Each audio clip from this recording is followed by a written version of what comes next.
Hi, and welcome back to Crochet Every Day with Judy. Today we're reading from Kidnapped, chapters 27 and 28. Chapter 27, I Come to Mr. Rankeeler.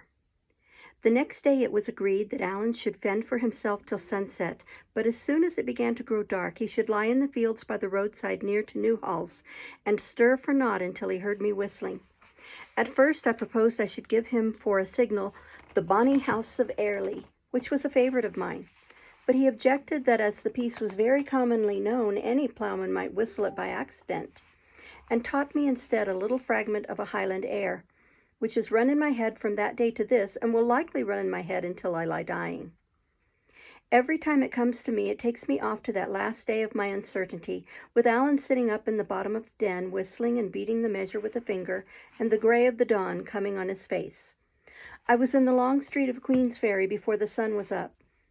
It was a fairly built burg, the houses of good stone, many slated, the town hall not so fine, I thought, as that of Peebles, nor yet the street so noble, but take it altogether, it put me to shame for my foul tatters. As the morning went on and the fires began to be kindled and the windows to open and the people to appear out of the houses, my concern and despondency grew ever the blacker. I saw now that I had no ground to stand upon, and no clear proof of my rights, nor so much as of my own identity. If it was all a bubble, I was indeed sorely cheated and left in a sore pass. Even if things were as I conceived, it would in all likelihood take time to establish my contentions. And what time had I to spare with less than 3 shillings in my pocket, and a condemned, hunted man upon my hands to ship out of the country? Truly, if my hope broke with me, it might come to the gallows yet for both of us. And as I continued to walk up and down, and saw people looking askance at me upon the street or out of windows, and nudging or speaking one to another with smiles, I began to take a fresh apprehension, that it might be no easy matter even to come to speech of the lawyer, far less to convince him of my story. For the life of me I could not muster up the courage to address any of these reputable burghers. I thought shame even to speak with them in such a pickle of rags and dirt. And if I had asked for the house of such a man as Mr. Rankeeler, I suppose they would have burst out laughing in my face. So I went up and down and through the street and down to the harbor side, like a dog that has lost its master, with a strange gnawing in my innards, and every now and then a movement of despair. It grew to be high day at last, perhaps 9 in the forenoon, and I was worn with these wanderings, and chanced to have stopped in front of a very good house on the landward side, a house with beautiful clear glass windows, flowering nuts upon the sills, the walls new harled, and a chase dog sitting yawning on the step like one that was at home. Well, I was even envying this dumb brute when the door fell open and there issued forth a shrewd, ruddy, kindly, consequential man in a well-powdered wig and spectacles. I was in such a plight that no one set eyes on me once, but he looked at me again, and this gentleman, as it proved, was so much struck with my poor appearance that he came straight up to me and asked me what I did. I told him I was come to Queensferry on business, and taking heart of grace, asked him to direct me to the house of Mr. Rankeeler. Why, says he, that is his house that I have just come out of, and for a rather singular chance I am that very man. Then, sir, said I have to beg the favor of an interview. I do not know your name, said he, nor yet your face. My name is David Balfour, said I. David Balfour, he repeated in rather a high tone like one surprised. And where have you come from, Mr. David Balfour, he asked, looking me pretty dryly in the face. I have come from a great many strange places, sir, said I, but I think it would be as well to tell you where and how in a more private manner. He seemed to muse a while, holding his lip in his hand, and looking now at me and now upon the causeway of the street. Yes, says he, that will be the best, no doubt. And he led me back with him into his house, cried out to someone whom I could not see that he would be engaged all morning, and brought me into a little dusty chamber full of books and documents. Here he sat down and bade me be seated, though I thought he looked a little ruefully from his clean chair to my muddy rags. And now, says he, if you have any business, pray be brief and come swiftly to the point. Nec gemino bellum Trojanum auditur ab ovo. Do you understand that, says he, with a keen look? I will even do as Horace says, sir, I answered, smiling, and carry you in medias res. He nodded as if he was well pleased, and indeed his scrap of Latin had been set to test me. For all that, and though I was somewhat encouraged, the blood came in my face when I added, I have reason to believe myself some rights on the estate of Shaws. He got a paper book out of a drawer and set it before him open. Well, said he, but I had shot my bolt and sat speechless. Come, Mr. Balfour, said he, you must continue. Where were you born? In Essendine, sir, said I, the year 1733, the 12th of March. He seemed to follow this statement in his paper book, but what that meant I knew not. Your father and mother, said he? My father was Alexander Balfour, schoolmaster of that place, said I, and my mother Grace Pittero. I think her people were from Angus. Have you any papers proving your identity? Asked Mr. Rankeillor. No, sir, said I, but they are in the hands of Mr. Campbell the minister and could be readily produced. Mr. Campbell, too, would give me his word, and for that matter I do not think my uncle would deny me. Meaning Mr. Ebenezer Balfour, says he? The same, said I. Whom you have seen? He asked. By whom I was received into his own house, I answered. Did you ever meet a man of the name of Hosiason? Asked Mr. Rankeillor. I did so, sir, for my sins, said I, for it was by his means and the procurement of my uncle that I was kidnapped within sight of this town, carried to sea, suffered shipwreck and 100 other hardships, and stand before you today in this poor accoutrement. You say you were shipwrecked, said Rankeillor. Where was that? Off the south end of the Isle of Mull, said I. The name of the isle on which I was cast up is the island Arade. Ah, says he, smiling, you are deeper than me in the geography. But so far, I may tell you, this agrees pretty exactly with other informations that I hold. But you say you were kidnapped. In what sense? In the plain meaning of the word, sir, said I. I was on my way to your house when I was trepanned on board the brig, cruelly struck down, thrown below, and knew no more of anything till we were far at sea. I was destined for the plantations, a fate that in God's providence I have escaped. The brig was lost on June the 27th, says he, looking in his book, and we are now at August the 24th. Here is a considerable hiatus, Mr. Balfour, of near upon 2 months. It has already caused a vast amount of trouble to your friends, and I own that I shall not be very well contented until it is set right. Indeed, sir, said I, these months are very easily filled up, but yet before I told my story, I would be glad to know that I was talking to a friend. This is to argue in a circle, said the lawyer. I cannot be convinced till I have heard you. I cannot be your friend till I am properly informed. If you were more trustful, it would better befit your time of life. And you know, Mr. Balfour, we have a proverb in the country that evildoers are aye evil dreaders. You are not to forget, sir, said I, that I have already suffered by my trustfulness, and was shipped off to be a slave by the very man that, if I rightly understand, is your employer. All this while I had been gaining ground with Mr. Rankeillor, and in proportion as I gained ground, gaining confidence. But at this sally, which I made with something of a smile myself, he fairly laughed aloud. No, said he, it is not so bad as that. Fui non sum. I was indeed your uncle's man of business, but while you, imberbis juvenis custode remoto, were gallivanting in the west, a good deal of water has run under the bridges, and if your ears did not sing, it was not for lack of being talked about. On the very day of your sea disaster, Mr. Campbell stalked into my office demanding you from all the winds. I had never heard of your existence, but I had known your father, and from matters in my competence to be touched upon hereafter, I was disposed to fear the worst. Mr. Ebenezer admitted having seen you, declared what seemed improbable, that he had given you considerable sums, and that you had started for the continent of Europe, intending to fulfill your education, which was probable and praiseworthy. Interrogated how you had come to send no word to Mr. Campbell, he deponed that you had expressed a great desire to break with your past life. Further interrogated where you now were, protested ignorance, but believed you were in Leyden. That is a close sum of his replies. I am not exactly sure that anyone believed him, continued Mr. Rankeillor with a smile, and in particular he so much disrelished some expressions of mine that in a word he showed me to the door. We were then at a full stand. For whatever shrewd suspicions we might entertain, we had no shadow of probation. In the very article comes Captain Hosiason with the story of your drowning, whereupon all fell through, with no consequences but concern to Mr. Campbell, injury to my pocket, and another blot upon your uncle's character which could very ill afford it. "And now, Mr. Balfour," said he, "you understand the whole process of these matters, and can judge for yourself to what extent I may be trusted." Indeed, he was more pedantic than I can represent him, and placed more scraps of Latin in his speech, but it was all uttered with a fine geniality of eye and manner which went far to conquer my distrust. Moreover, I could see he treated me as if I was myself beyond a doubt, so that first point of my identity seemed fully granted. "Sir," said I, "if I tell you my story, I must commit a friend's life to your discretion. Pass me your word that it shall be sacred, and for what touches myself I would ask no better guarantee than just your face."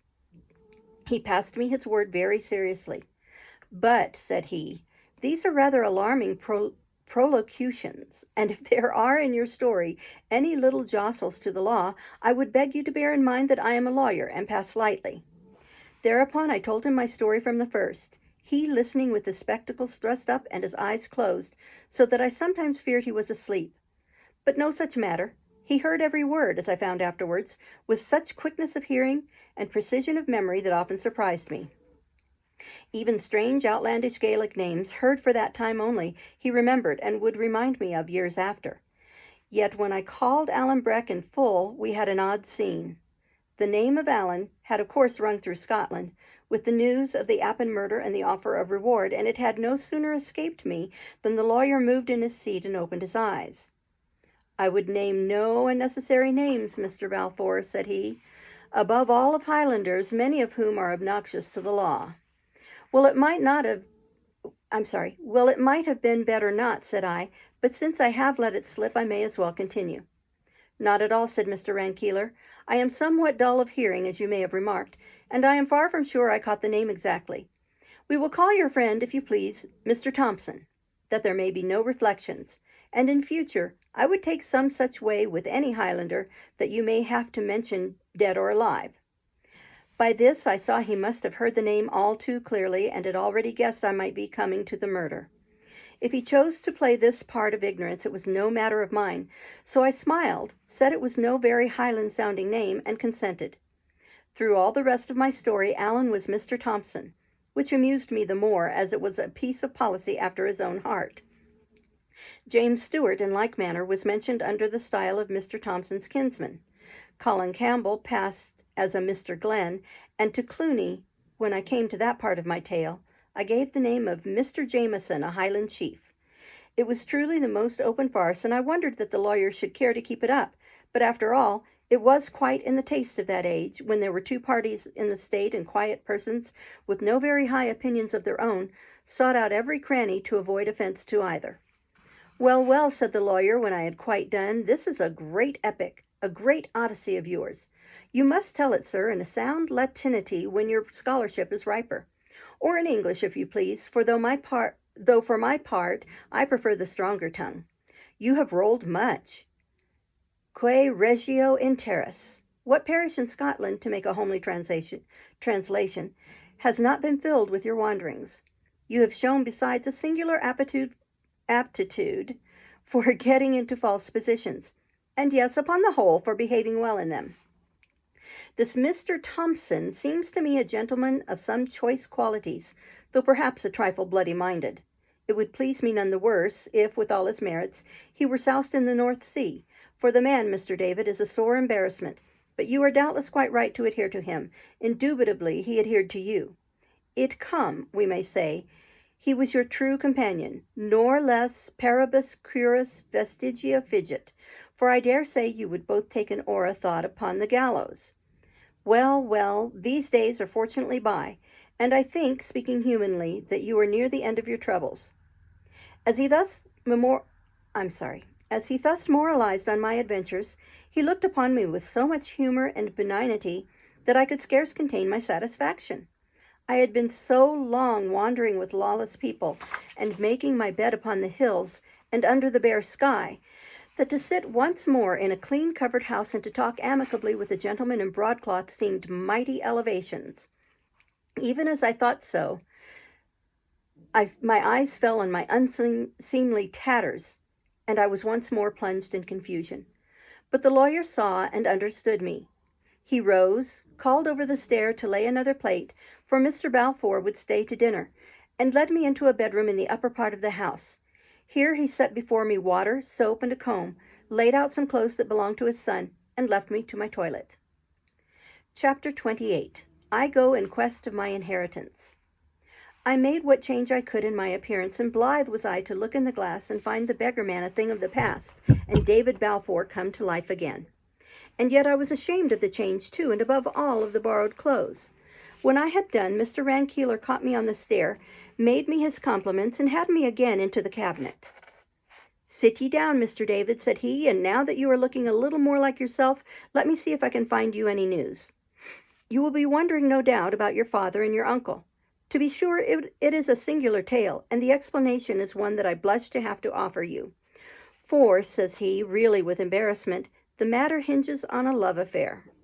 "Truly," said I cannot very well join that notion with my uncle." "But your uncle, Mr. David, was not always old," replied the lawyer, "and what may perhaps surprise you more, not always ugly. He had a fine, gallant air. People stood in their doors to look after him as he went by upon a mettle horse. I have seen it with these eyes, and I ingenuously confess, not altogether without envy, for I was a plain lad myself, and a plain man's son, and in those days it was a case of odite qui bellus est sa belle." "It sounds like a dream," said I. Aye, said the lawyer, "that is how it is with youth and age." Nor was that all, but he had a spirit of his own that seemed to promise great things in the future. In 1715, what must he do but run away to join the rebels? It was your father that pursued him, found him in a ditch, and brought him back multum gementem, to the mirth of the whole country. However, majora canamus, the two lads fell in love, and that with the same lady. Mr. Ebenezer, who was the admired and the beloved and the spoiled one, made, no doubt, mighty certain of the victory, and when he found he had deceived himself, screamed like a peacock. The whole country heard of it. Now he lay sick at home with his silly family standing round the bed in tears. Now he rode from public house to public house and shouted his sorrows into the lug of Tom, Dick, and Harry. Your father, Mr. David, was a kind gentleman, but he was weak, dolefully weak. Took all this folly with a long countenance, and one day, by your leave, resigned the lady. She was no such fool, however. It's from her you must inherit your excellent good sense, and she refused to be bandied from one to another. Both got upon their knees to her, and the upshot of that matter for that while was that she showed both of them the doors. That was in August, dear me, the same year I came from college. The scene must have been highly farcical. I thought myself it was a silly business, but I could not forget my father had a hand in it. "Surely, sir, it had some note of tragedy?" said I. "Why, no, sir, not at all," returned the lawyer. "For tragedy implies some ponderable matter in dispute, some dignus vindice nodus, and this piece of work was all about the petulance of a young ass that had been spoiled, and wanted nothing so much as to be tied up and soundly belted. However, that was not your father's view, and the end of it was that from concession to concession on your father's part, and from one height to another of squalling, sentimental selfishness upon your uncle's, they came at last to drive a sort of bargain from whose ill results you have recently been smarting. The one man took the lady, the other the estate. Now, Mr. David, they talk a great deal of charity and generosity, but in this disputable state of life I often think the happiest consequences seem to flow when a gentleman consults his lawyer and takes all the law allows him. Anyhow, this piece of Don Quixotery on your father's part, as it was unjust in itself, has brought forth a monstrous family of injustices. Your father and mother lived and died poor folk. You were poorly reared.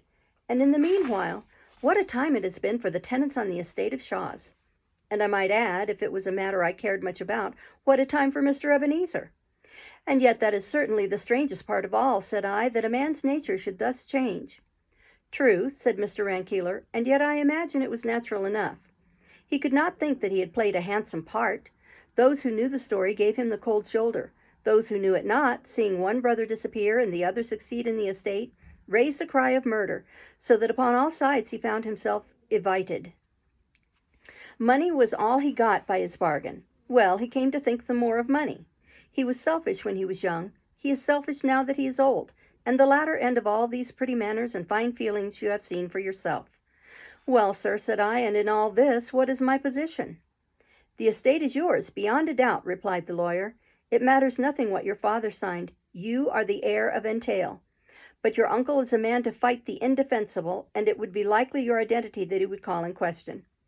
A lawsuit is always expensive, and a family lawsuit always scandalous. Besides which, if any of your doings with your friend Mr. Thompson were to come out, we might find that we had burned our fingers. The kidnapping, to be sure, would be a court card upon our side if we could only prove it. But it may be difficult to prove, and my advice upon the whole is to make a very easy bargain with your uncle, perhaps even leaving him at Shaw's, where he has taken root for a quarter of a century, and contenting yourself in the meanwhile with a fair provision. I told him I was very willing to be easy, and that to carry family concerns before the public was a step from which I was naturally much averse. In the meantime, thinking to myself, I began to see the outlines of that scheme on which we afterwards acted. The great affair, I asked, is to bring home to him the kidnapping? Surely, said Mr. Rankeeler, and if possible, out of court. For mark you here, Mr. David, we could no doubt find some men of the covenant who would swear to your reclusion, but once they were in the box, we could no longer check their testimony, and some word of your friend Mr. Thompson must certainly crop out, which, from what you have let fall, I cannot think to be desirable. Well, sir, said I, here is my way of it, and I opened my plot to him. But this would seem to involve my meeting the man Thompson, says he, when I had done. I think so indeed, sir, said I. Dear doctor, cries he, rubbing his brow. Dear doctor, no, Mr. David, I am afraid your scheme is inadmissible. I say nothing against your friend Mr. Thompson. I know nothing against him, and if I did, mark this, David, it would be my duty to lay hands on him. Now I put it to you, is it wise to meet? He may have matters to his charge. He may not have told you all. His name may not be even Thompson, cries the lawyer, twinkling, for some of these fellows will pick up names by the roadside as another would gather haws. You must be the judge, sir, said I. But it was clear my plan had taken hold upon his fancy, for he kept amusing to himself till we were called to dinner in the company of Mrs. Rankeeler, and that lady had scarce left us again to ourselves and a bottle of wine ere he was back harping on my proposal. When and where was I to meet my friend Mr. Thompson? Was I sure of Mr. T.'s discretion? Supposing we could catch the old fox tripping, would I consent to such and such a term of an agreement? These and the like questions he kept asking at long intervals, while he thoughtfully rolled his wine upon his tongue. When I had answered all of them, seemingly to his contentment, he fell into a still deeper muse, even the claret now being forgotten. Then he got a sheet of paper and a pencil and set to work writing and weighing every word, and at last touched a bell and had his clerk into the chamber.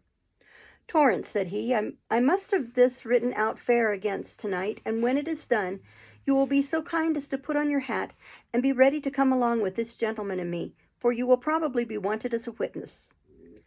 What, sir, cried I, as soon as the clerk was gone, are you to venture it? Why, so it would appear, says he, filling his glass.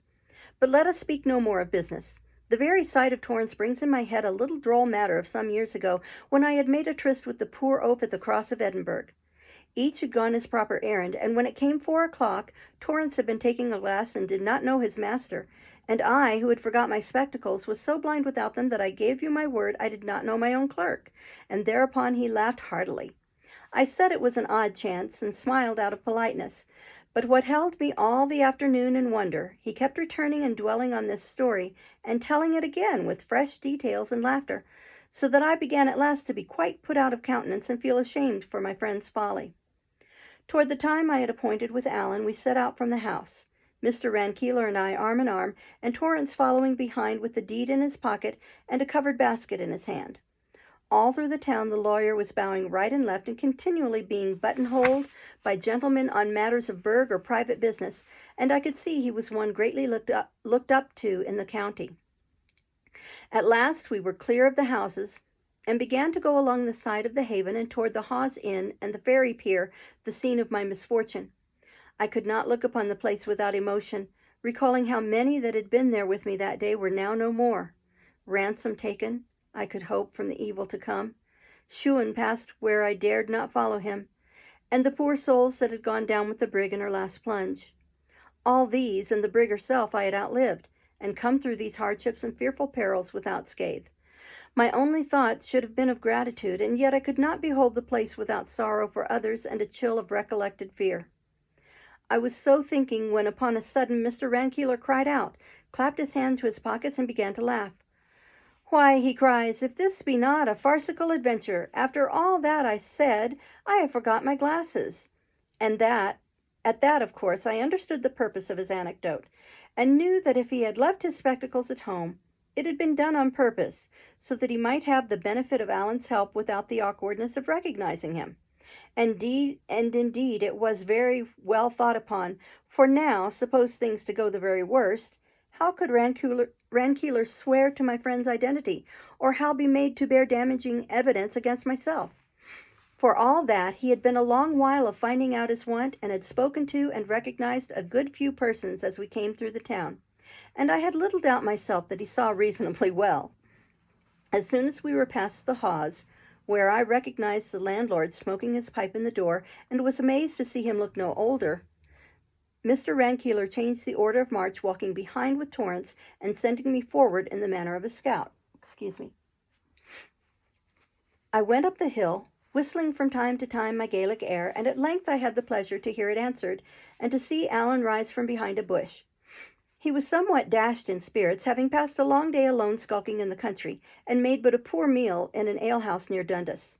But at the mere sight of my clothes he began to brighten up, and as soon as I had told him in what a forward state our matters were, and the part I looked to him to play in what remained, he sprang into a new man.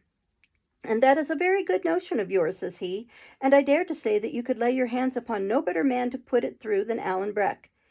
It is not a thing, mark ye, that any one could do, but takes a gentleman of penetration. But it sticks in my head your lawyer man will be somewhat wearying to see me," says Alan. Accordingly, I cried and waved on Mr. Rankeeler, who came up alone and was presented to my friend Mr. Thompson.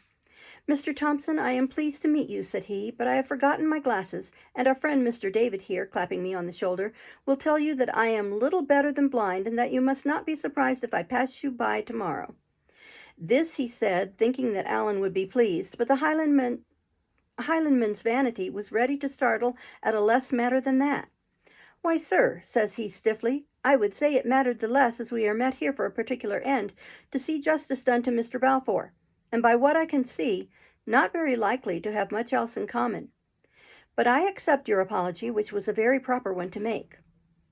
"And that is more than I could look for, Mr. Thompson," said Rankeeler heartily. "And now, as you and I are the chief actors in this enterprise, I think we should come to a nice agreement, to which end I propose that you should lend me your arm, for, what with the dusk and the want of glasses, I am not very clear as to the path. And as for you, Mr. David, you will find Torrance a pleasant kind of body to speak with. Only let me remind you it's quite needless that he should hear more of your adventures or those of Mr. Thompson." Accordingly, these two went on ahead in a very close talk, and Torrance and I brought up the rear. Night was quite come when we came in view of the house of Shaws. 10 had been gone some time. It was dark and mild, with a pleasant rustling wind in the southwest that covered the sound of our approach, and as we drew near, we saw no glimmer of light in any portion of the building. It seemed my uncle was already in bed, which was indeed the best thing for our arrangements. We made our last whispered consultations some 50 yards away, and then the lawyer and Torrance and I crept quietly up and crouched down beside the corner of the house. And as soon as we were in our places, Alan strode to the door without concealment and began to knock. That's the end for today. Tomorrow we will start with chapter 29, and it is very near the end. Thank you for being here and listening. Bye-bye.